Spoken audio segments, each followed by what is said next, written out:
大家好，地攤帶路由香港我有識。今集元旦夜，同大家去旺角食一碗24小時經營嘅牛腩河。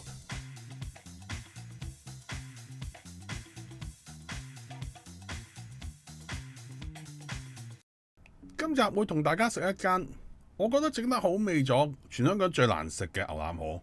咁首先我哋先去寺院聽一聽除夕嘅鐘聲，洗滌大家嘅心靈先。大家通過 YouTube 嘅觀看，都應該會得到平安嘅祝福。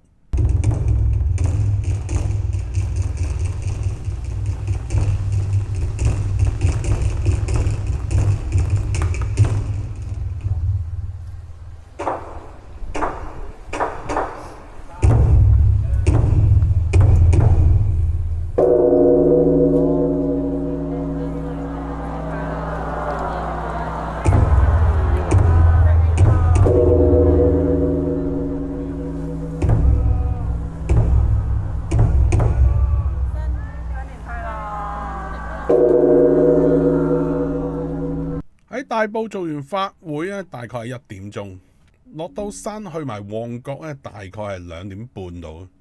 喺除夕夜，因為呢個地鐵咧就通宵，咁喺旺角啊，西洋菜南街係比較旺。咁呢啲粥鋪啊、韭菜豬紅鋪啊，相信就做通宵。咁啊，趁住難得嘅人流咧，就拼經濟。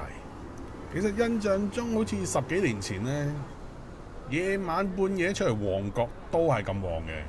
諗翻喺千禧年嘅時候，仲係僆仔啱啱出嚟做 design，OT 到12點啊，基本上係慣常。咁落街周圍都有宵夜食。咁後尾翻咗去大陸做嘢，趕尾班車過關就通常喺旺角東呢個站咧落車，就行落嚟呢個西洋菜南街，就順手食埋宵夜先翻屋企瞓覺。但係疫情之後咧，好似好多人都冇晒 energy， 即係好似電視講過華哥問我哋今晚11點做緊乜？而家好多香港人都喺屋企瞓覺噶啦。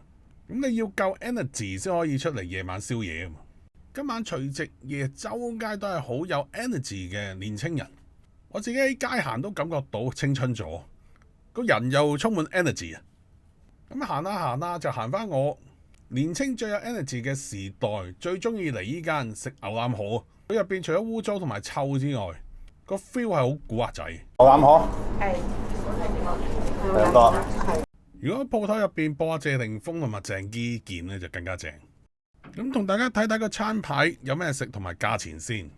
豬肉丸麵就28，咁我叫咗一碗正常嘅牛腩河咧就43。門口掛住傳說中最平嘅22蚊，究竟係咩呢？我暫時喺個 menu 嗰度揾唔到，同埋上網見到有啲師兄留言就話佢外賣要加20% 服務費，喺香港嘅飲食界金田一七不思議事件之一。我都唔錯啲嘢，上台嗰我發覺，哇，好似好大碗下喎，咁應該都滿足到好多香港人。唔理味道，最緊要抵食夾大件先。咁要夾住河粉食下先啦，就係嗰啲幼身河粉嚟。咁估唔到其實都淥得幾好，冇話淥到散收收斷晒。然後再整嚿牛腩試下先。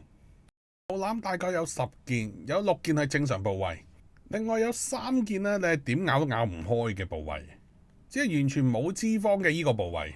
中意食五香牛腩嘅師兄就歡迎留言，我想學下嘢。呢個冇脂肪好似食湯渣咁嘅部位，係牛腩嘅邊一忽呢？同埋而家流行嘅清湯腩鋪好似好少俾呢啲部位大家食。係咪中意食清湯腩嘅人同中意食五香牛腩嘅人嘅口味係唔同？因為五香牛腩嚼耐啲咧，就可能會好味啲。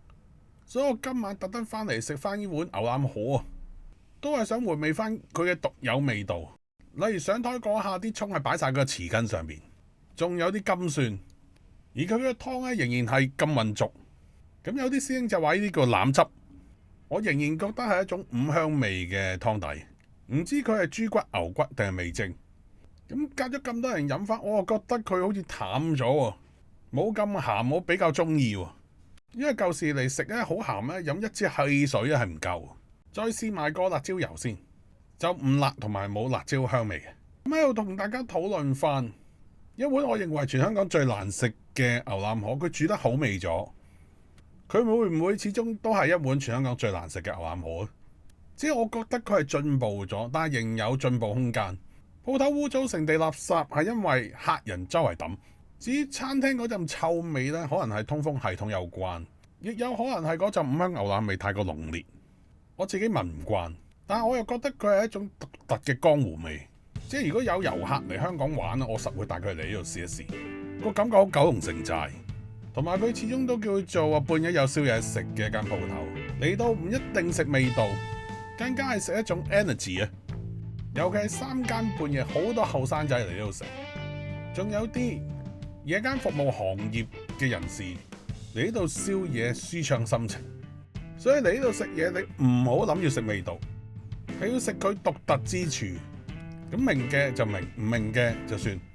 祝大家新年有一個新嘅開始，最緊要都係平安快樂。Happy New Year！中意呢個 channel記得 like、share 同埋 subscribe。呢條片係講咁多，拜拜。